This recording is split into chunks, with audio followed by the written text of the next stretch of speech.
Road నుంచి start tar road bit మొత్తం tar road facing 8 ఎకరాల 70 సెంట్లు.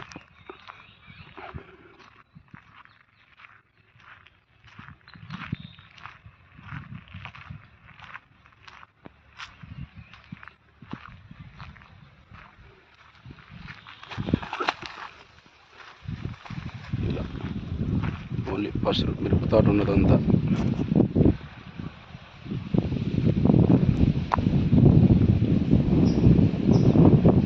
చుట్టూ ఫెన్సింగ్ మొత్తం తార్ రోడ్ పేసింగ్.